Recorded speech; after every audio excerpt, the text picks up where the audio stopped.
E aí pessoal, tudo bem? Vamos fazer hoje essa questão que caiu na Unesp e trata sobre aplicação da lei dos senos, da aula teórica que nós já fizemos anteriormente e cujo link eu vou estar deixando aqui na descrição do vídeo para quem quer dar uma olhada ou uma revisada aí na parte teórica. Essa questão também, particularmente, ela envolve aí uma série de macetes, uma sequência aí que é interessante aí para o pessoal que está querendo aprender com mais profundidade a aplicação dessa lei e até porque ela faz parte do programa de vestibulares aí, principalmente nos grandes vestibulares. Então fiquem comigo aqui até o final dessa aula que tenho certeza vocês vão estar assimilando uma boa parte, se não a totalidade do conceito da lei dos senos. Para quem não me conhece, meu nome é Ademar Oshiro, sou professor de matemática e física, engenheiro civil e pedagogo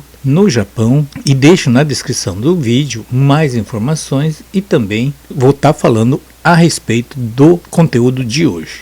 Eu aproveito também para convidar aí, se caso você achar interessante esse conteúdo, já deixa feita a sua inscrição, indique aí aos amigos ou às pessoas que você acha que vai ajudar e caso goste da aula, também já deixa dado o seu like, não apenas nesse, mas em todos os vídeos que você gostar. Deixa também ativado aquele sininho que fica abaixo aí do título do vídeo, para você estar recebendo aí novidades toda semana, seja de matemática, seja de física ou de uma outra curiosidade cultural. Vamos então para a nossa aula de hoje, vamos lá.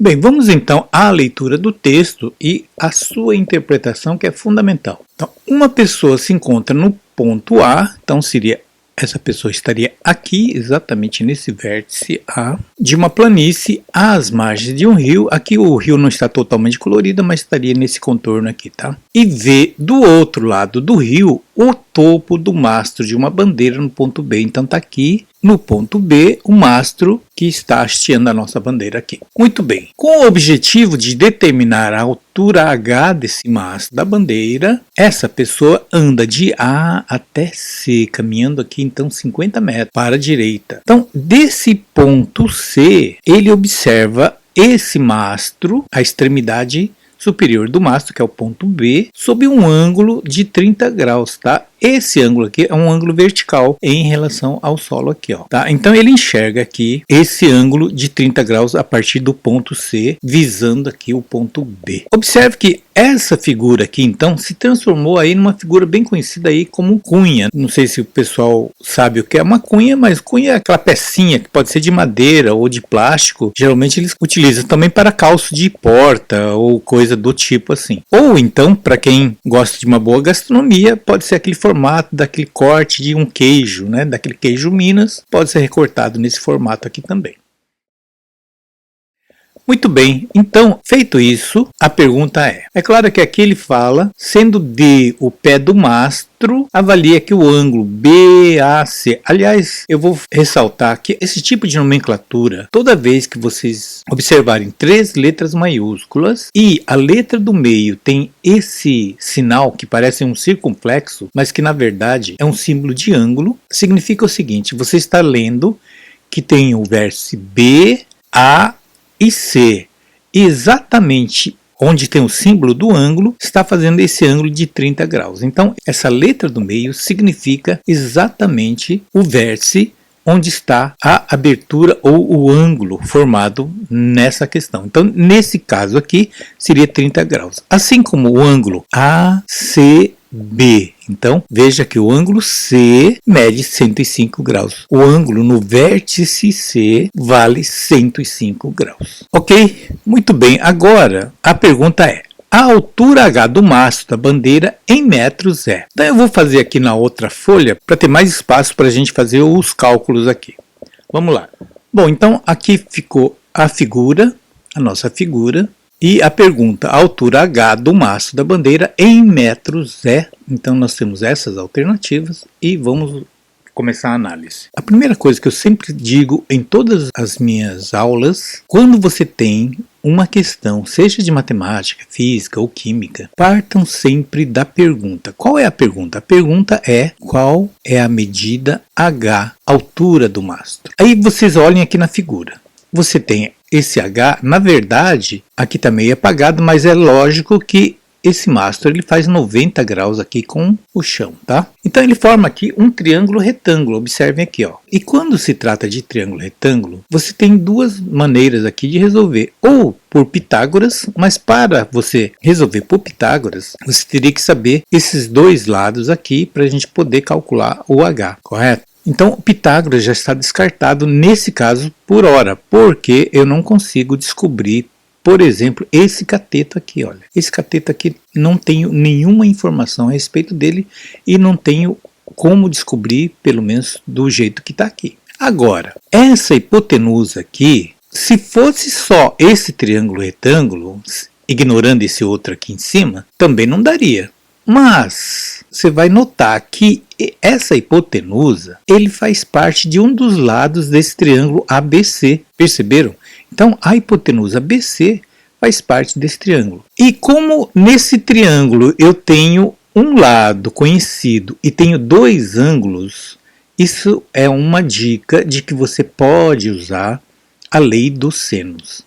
Então, a dica para a utilização da lei dos senos, a maioria dos casos, acontece quando você dispõe de pelo menos um lado e tem dois ângulos conhecidos. Enquanto que na lei dos cossenos, depois nós vamos fazer uma questão, vocês vão observar que a lei dos cossenos é mais fácil a gente resolver quando você conhece dois lados e pelo menos um ângulo. Tá? Isso não é uma regra absoluta, mas regra geral seria isso daí. Ou seja, resumindo, para o cálculo de lado de triângulo ou até mesmo de ângulo de um triângulo, quando se trata de um triângulo retângulo, como esse daqui, que tem 90 graus, você tem dois caminhos, ou Pitágoras ou a lei dos senos. Quando você tem um triângulo com ângulos quaisquer, tá? Não precisa ser exatamente de 90 graus.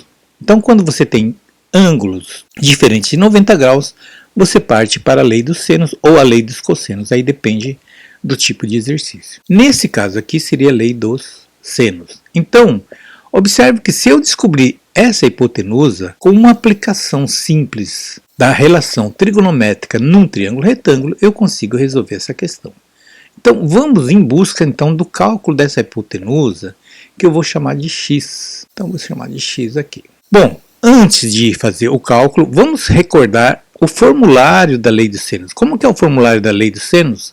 É assim, um dos lados de um triângulo qualquer, vou chamar de A, dividido pelo seno do ângulo oposto a esse lado. Vou chamar de A maiúsculo. Essa relação tem que ser igual à divisão do lado B sobre o seno do ângulo oposto ao B, que eu vou chamar de B maiúsculo, e assim como é igual ao lado C dividido pelo ângulo, que eu vou chamar de C. Lógico, A, B e C são lados de um mesmo triângulo. E também ele é igual, não é o nosso caso, mas se o triângulo estiver inscrito a uma circunferência, essas relações aqui que eu escrevi tem que ser igual ao dobro do raio. Não é o nosso caso aqui, tá? Mas eu escrevi aqui para que vocês entendam o resumo da fórmula da lei do seno. Nós vamos usar nesse caso aqui apenas essa igualdade aqui, que é o suficiente. Vou chamar de A esse lado x aqui. Então, x, qual que é o ângulo oposto a x? É o de 30 graus. Então, seno de 30 é igual ao que eu conheço aqui, que é o lado 50 sobre seno do ângulo oposto. Mas qual é o ângulo oposto de 50? Não seria esse ângulo aqui no vértice B? Vou chamar esse ângulo aqui de B maiúsculo com o símbolo aqui do ângulo. Ora, se eu tenho dois ângulos conhecidos nesse mesmo triângulo, o cálculo desse ângulo B é muito fácil, não é? Porque a soma dos ângulos internos de qualquer tipo de triângulo sempre vai dar 180. Ora, se eu tenho aqui 105 mais 30, eu tenho aqui 135. Para 180 falta quanto? Falta 45 graus. Então, o meu ângulo B mede 45 graus. Então, aqui eu escrevo 45 graus. Muito bem, agora é só fazer o seguinte. Como eu quero saber o valor do x, deixa o x quietinho aqui. O seno de 30 que está sendo dividido, ele vai passar para o outro lado multiplicando. Então, vai ficar 50 multiplicado pelo seno de 30 dividido por seno de 45 graus. Observe que aqui eu conheço todos os valores, o 50, o seno de 30 eu sei quanto é, o seno de 45, então eu vou calcular o valor de x. Agora vamos dar o nome aos bois aqui, então x igual a 50 vezes, quanto que é seno de 30? Seno de 30 é meio, eu traço aqui o traço principal, e seno de 45 é a raiz de 2 sobre 2. Para quem não se lembra direitinho dos valores dos principais ângulos, eu vou deixar na descrição do vídeo um link onde eu ensino aí umas dicas infalíveis para você memorizar, tá? Então, para quem tem essa dificuldade, é só clicar no link que eu vou deixar. Bom, então aqui vai ficar assim, ó. Alguém poderia falar, professor, eu posso simplificar 50 por 2? Até pode, gente, mas quando se trata desse cálculo assim, eu prefiro deixar toda a simplificação por último. Vocês vão observar por quê, olha só. Aqui vai ficar assim, ó. X igual a 50 vezes 1, que é numerador com numerador, né, numa fração, vai ficar 50, e embaixo do 50 o denominador é mesmo que tivesse 1, 1 vezes 2 vai dar 2. Traço principal, aqui é o raiz de 2 sobre 2. Bom, observe que aqui ficou uma fração sobre outra fração, e a parte mais divertida de uma fração é fazer isso aqui, ó. Você transforma essa divisão numa única fração, onde o numerador é a multiplicação, é o produto dos dois extremos aqui, ó.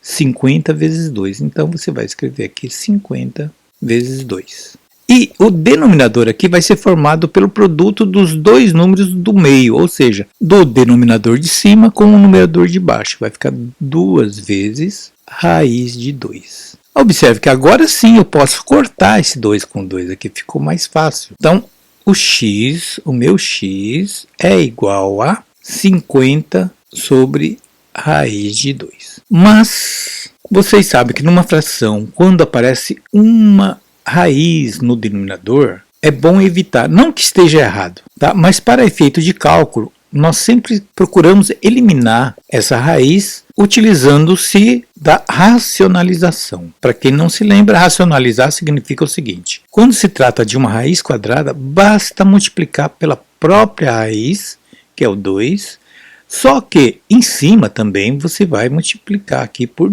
raiz de 2. Porque se eu invento apenas aqui embaixo, eu vou estar fazendo uma magia aqui, e matemática não admite magia. Porque se você fizer raiz de 2 sobre raiz de 2 não é a mesma coisa que 1 vezes isso aqui, não estou alterando. Mas é claro que eu não vou cortar esse 2 aqui, senão não teria sentido eu fazer isso aqui. O que eu vou fazer? Eu vou utilizar essa raiz de 2 de baixo para fazer esse produto aqui. Então, esse meu x, eu vou colocar aqui, x é igual a 50 vezes raiz de 2 sobre... Agora, raiz de 2 vezes raiz de 2 é a mesma coisa que a raiz única de 2 vezes 2. Ou seja, raiz de 4. Mas raiz de 4 é 2. Significa o seguinte, gente, outra dicasinha aqui, para quem não se lembra. Qualquer raiz quadrada, não importa o valor do radicando, que é o número que fica aqui embaixo. Se você multiplicar uma raiz quadrada de um determinado número pela mesma raiz, com o mesmo radicando, você já pode escrever direto o valor dele.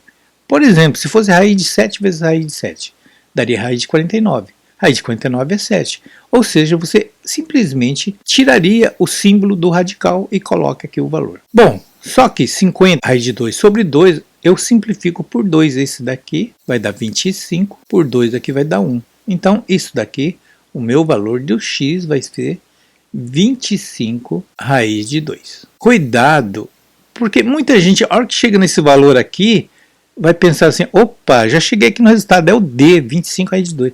Não, calma, você calculou agora o x. O exercício está pedindo o h, a altura do mastro. Então, agora sim, agora eu vou trabalhar com esse triângulo retângulo, que é o seguinte, eu tenho a hipotenusa, então eu vou fazer desenho esquemático. Então, fazendo esse desenho aqui esquemático desse triângulo retângulo, fica algo assim, parecido com isso aqui. Esse aqui é a altura do mastro, h.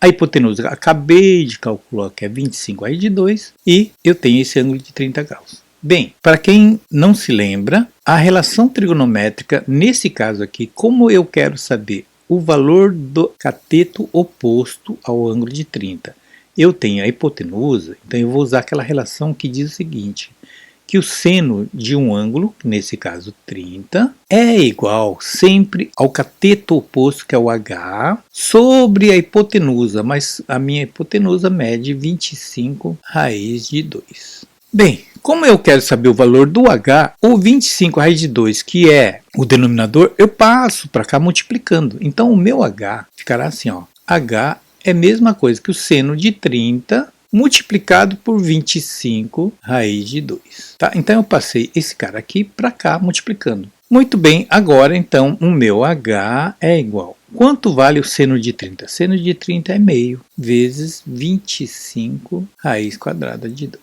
Então, simplificando aqui, ou dividindo 25 por 2, isso aqui vai ser a mesma coisa que 12,5 raiz de 2 metros. Não esqueçam de colocar sempre a unidade, tá? Como nós estamos trabalhando em metros, então a unidade final é metros. Então, o mastro dessa bandeira vai ter altura de 12,5 raiz de 2 metros. Bom, se você considerar que a raiz quadrada de 2 aproximadamente igual a 1,41, porque na verdade ele é um número irracional. Multiplicado por 12,5 dá aproximadamente 17,68 metros, mais ou menos, tá? Mas como a nossa resposta está aqui na forma de raiz, então é a alternativa B de bola aqui. Então essa é a resposta. Pessoal, entenderam? Quem ficou com alguma dúvida é só escrever aí nos comentários ou me mande a sua dúvida inbox aqui nos vários links que eu deixo aqui na descrição desse vídeo. E vou ter o maior prazer em atender a todos vocês. Por hoje, ficamos por aqui. Eu deixo meu abraço a cada um de vocês. Espero encontrá-los nas próximas aulas. Fiquem com Deus e até lá, gente. Tchau!